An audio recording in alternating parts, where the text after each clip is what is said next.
Hi, friends. I don't know what it is. I don't know if it's a political climate, the news cycle, or just like the start of the year that has made me want to do absolutely nothing but escape my reality and just consume every single book I can possibly get my hands on. It's been kind of insane. I have not read this many books at the start of a year in a very long time. Well, if ever, if ever. My reading journey kind of like, I read a lot when I was younger, like middle school, high school, and then I kind of stopped altogether when I was in college, and I picked it back up. But anyways, that's another story for another time. Um, I've been reading a lot this year. It's been kind of aggressive. So I figured why not talk about the books I read in January.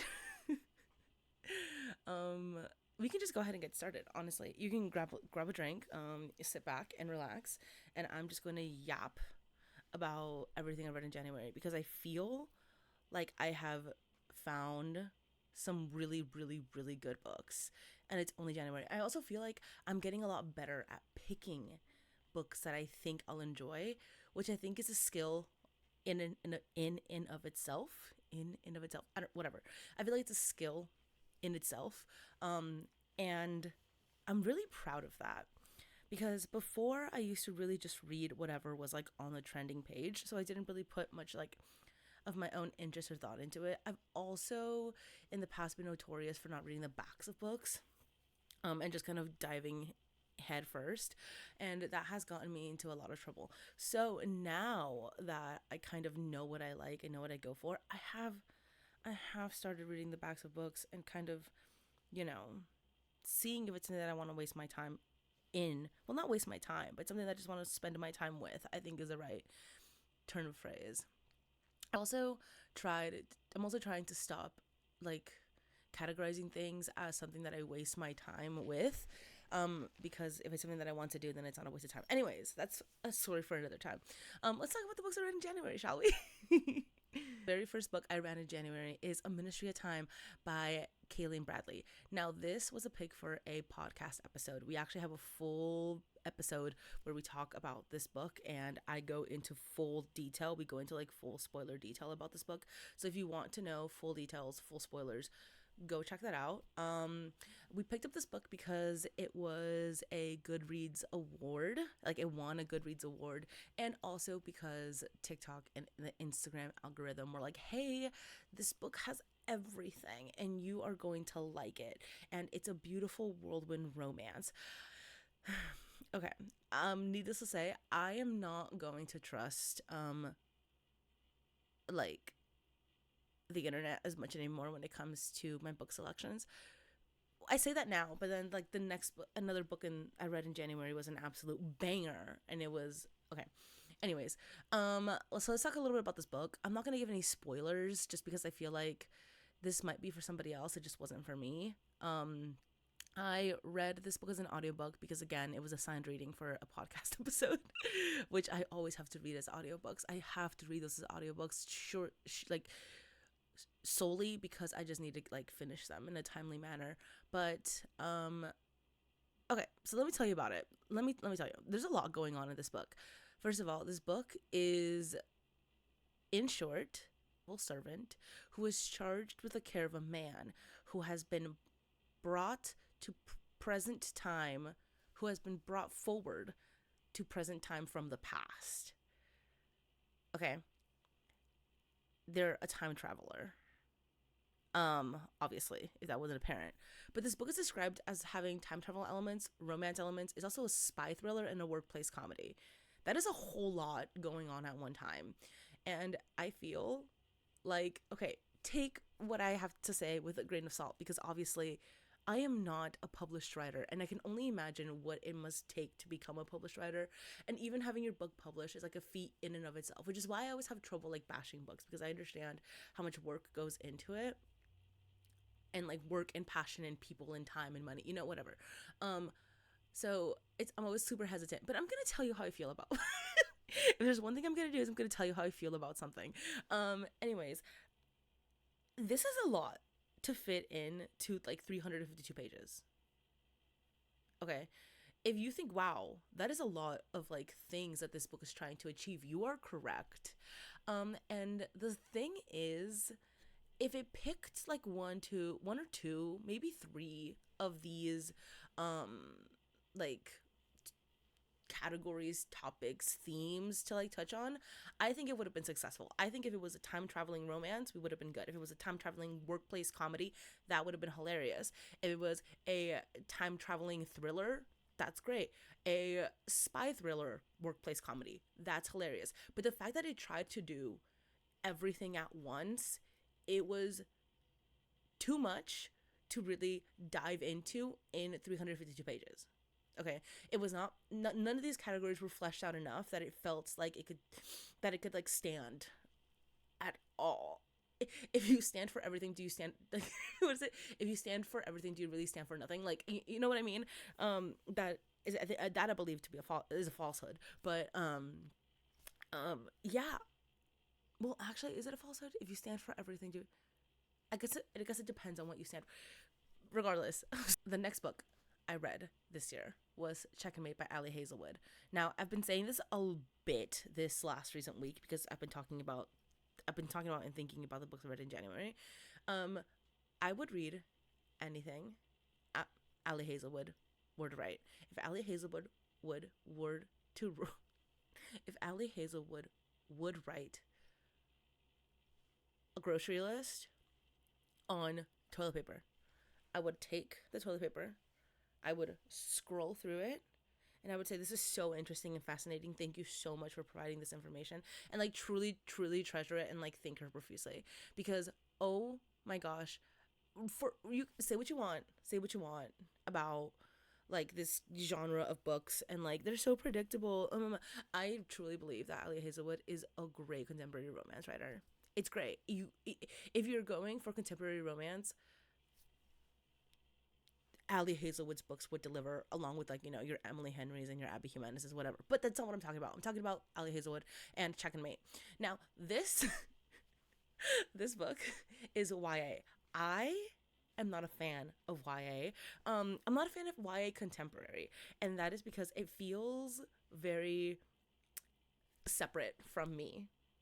I am no longer a teenage girl who is falling in love. That's not me. That's not my demographic. So I hesitate to read these kind of books for that reason because I don't feel like it's going to be like, I'm not going to be able to resonate. Not that I need to be able to resonate with every protagonist, but I do feel like I need to be able to find a little bit of myself in the protagonist for me to enjoy it so that I have some like something vested in the story. But this book is this book I can only describe as the Queen's Gambit, but girly pop. And the main protagonist is sunshine, rainbows, but has a very troubled home life. And the male love interest is very brooding and very like about chess, but also kind of just like nice and a little bit like just kind also towards like his friends. Honestly, I didn't hate it. But I wasn't kicking my toesies. I wasn't kicking my feet, not toesies. Oh my god, I wasn't kicking my feetsies. But I also didn't hate it. It didn't do the same thing that oh my gosh, those graphic novels. Okay, Brain Goes Burr, Heartstoppers. It didn't give me the same feelings as Heartstoppers did, but it was still good for a YA romance. That's all I have to say about that one. The third book I read, and arguably, okay, remember when I said I wouldn't take any advice from like Book Talk or like Goodreads? I lied. Next book we read is The Wedding People by Alison S. Pash. And I say we because this was a podcast episode, so I read it with Millie. Oh my gosh, when I tell you that it is quite frightful behavior when books come in to my life so early on in the year and they're already campaigning so bravely for best book of the year, like my personal best book of the year, it's frightful behavior. Last year we had A Song for the Wild Built came in first, Q1 one might say, and it held on very, very strong until close to the end of Q4. and it got taken out last minute as my favorite book of the year. This book is a very, very, very high contender. Um, Content warnings for ending of one's life. Let me give you the quick setup for it.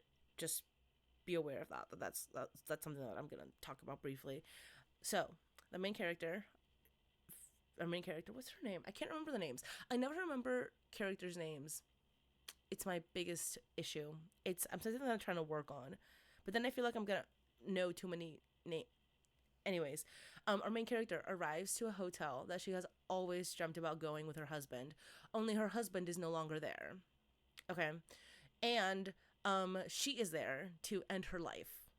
Unfortunately for her, the hotel has been taken over by a wedding party.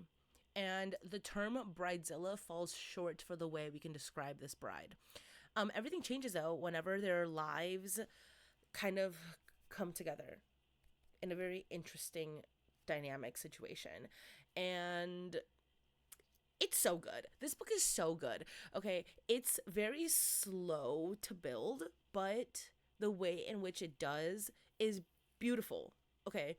Um the way that the story is told, we get back flashbacks to what has led her character to be the way that she is now in present time, obviously in present time, and the way that is like orchestrated and done, the payout is delicious. Okay, the themes that this book covers about, grieving parts of your life that are gone, leaving grieving parts of your life that were maybe aspirational and you might not have achieved or felt like you achieved in a timely manner. Great concepts, very applicable, very not applicable, resonant. I could resonate with them quite a bit. I loved it. I'm very surprised with how much I loved it. I was a little bit concerned going into it. I didn't know if it was going to be very chick flicky. That's the vibe that I was kind of getting from like the cover and then from the title. But oh my gosh, this book is so much fun. Like I said, it's a little bit slow to start, but once it gets going, oh, I could not put it down. It was so good. So good. All right, the fourth book and penultimate book I read this year was also for a podcast episode. And that was A Court of Thorns and Roses by Sarah J. Maas. Now, nobody come for me. We again, if you want my full thoughts on it, some like in a full like recap of the book, check out the Books We Meet in the Library. That's my podcast with Millie, who is Into the Nook here on YouTube, and we just yap about books. It's so much fun. It's truly one of my favorite things to do. But okay, so if there is one thing about me,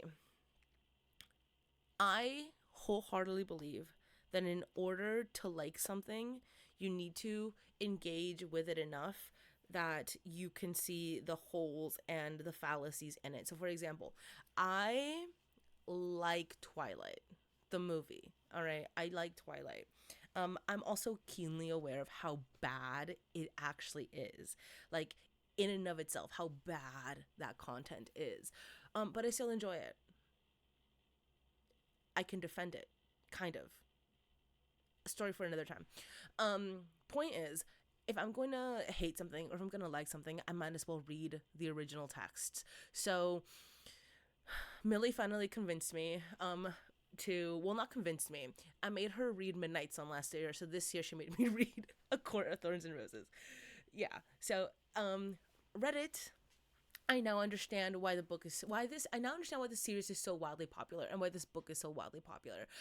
For a very long time, I've had the misconception that fantasy is something that is so highbrow and so just like, I read fantasy, like, I don't know, the concept. Like when someone tells you, here is a book that is over 500 pages, you could literally use it as a door stopper. But also, you have to learn a new a new governing system, and you have to potentially learn a new language. Like that is so daunting. I barely have a handle on English, let alone wanting to learn a new language that has no foundation on like a romantic language, like a romantic as in like a anyways.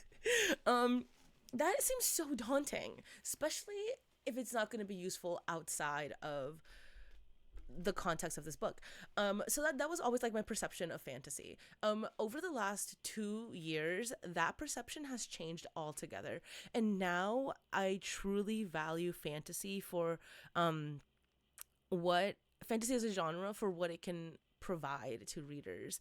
I don't know what it is about it, but it's such a like it's yes, it can be a way of escapism, but it also can be a different lens for which we perceive our own like our own human very human turmoil and like internal conflict, which is not a thought that has ever been said before. I am so unique and creative for thinking of that all on my own. I say sarcastically, but uh, it just took me many years and well into my 20s to realize that this is a fact. But back to the main topic. I see why this book is wildly popular. I thought it was going to be incredibly daunting to go into it, and it wasn't. I thought that it was going to be this giant world that I was going to need to like like really dive into to understand and be able to talk about it. You don't. Um it's nice. It's fine. Am I going to read the next books in the series? No. Am I going to have I watched full YouTube videos describing what happens later in the yes. I spent yesterday doing that after recording that episode. Um yeah, it was fine. I understand it though. I see its value. I get it. Again, if you want more nuanced thoughts, I don't know if nuanced is the term. If you want more of my thoughts on it, and Millie, who is like our in-house expert when it comes to fantasy, you should go watch that episode. It's a fun one. I like it. And finally, the last book I read in January, and honestly, frighteningly so, a contender for best book of the year, is The Details, a novel by Legenberg. Oh my gosh. This book was literally a I last minute picked it up at a bookshop, and I did not think I was going to fall so deeply in love with a writing style until I came across this book. I have never been able to describe like how I would like to write. This is what I would aspire for my writing to be. Okay, let me just tell you a little bit about it. So, this book is written from the POV of a main character who is reminiscing on her life and relationships and experiences she has had while undergoing a fever. Like our main character has a fever, and it's like fever induced reminiscing, if that makes sense. When I tell you this book, okay, you know that meme when it's like, oh, your friends' conversations, like having conversations with your friends, and it's just like really shitty AI morphing into each other? That is what this book feels like. And it's beautiful. If you are someone who likes to reminisce about your past, if you are someone who has thought about what someone said to you years in the past and you still think about it, if you're like, oh, their cadence was weird, or what did they actually mean by that, this book is for you. Okay, if you are someone who likes to dissect every tiny little minuscule interaction you had in your relationships, this book is for you. And I'm not talking about just like romantic relationships. I'm talking about just relationships in general. Okay, this book is for you. It's absolutely beautiful. It's breathtaking. The way that it is written, I actually have it with me. The way that it is written, first of all, whenever I was reading this with a friend, and she looks over and she goes, Greta, there are no paragraphs in this book. And you are right. There are very little sentence breaks, paragraph breaks, whatever you want to call it, very few of them. And honestly, it doesn't matter because this is an absolute gem. The way that this book is written, you will be introduced to a concept at the beginning of a paragraph. Then somehow you will find yourself in the middle of a different story and then loop back around to that original concept. And it's like wrapped in a beautiful bow. And the wrapping paper are like faces and memories and objects and homes and street signs and like little mementos that you have from that relationship. It's beautiful. It's truly beautiful. If you like the song Supercut by Lorde, you are going to like this book. Okay. When I oh my god. You know what? I am going to read you like a bit of this because you need to understand and comprehend what I am talking about. Let me this part the character is, well, like the narrator is describing anxiety. Anxiety's central task, as instructed by fear, is to run ahead and touch everything, circle potentialities with the intention of preventing them from happening, on, and in a process that never stops. That becomes one with life. As a child, I would sometimes watch Bridget when we'd borrow a motorboat to go to the archipelago. She would sit on a flat rock with her face in the sun, and I'd notice that she didn't close her eyes for more than a few seconds at a time before she looked up, squinting quickly, checking the surroundings, apparently involuntarily, as if compelled by something inside her. She was never granted peace. There was always some aspect of the world that had to be controlled lest things got out of hand, and I suppose that's what's at the heart of it in every person suffering from anxiety. The fact that life, by its very nature, is impossible to manage. Like, shut up. Like, I'm not even kidding. I'm planning on rereading this, but going through and this time, like, annotating this severely just because there are so many beautiful parts in this book that I feel I need to, like, tangentialize. You know what I mean? I need to, like, own. Well, not own. I have the book, obviously. But I need to, like, I don't know, put, like, like, put them in brackets or something to make them real and a tangible part of my everyday existence because I truly love this book. There is something I have actually recently learned. There is something I really enjoy about Swedish authors. I don't know what it is, but Swedish and in general, just Scandinavian authors, they have this like grip on reality and like a grip on how they're able to tell stories that I absolutely adore.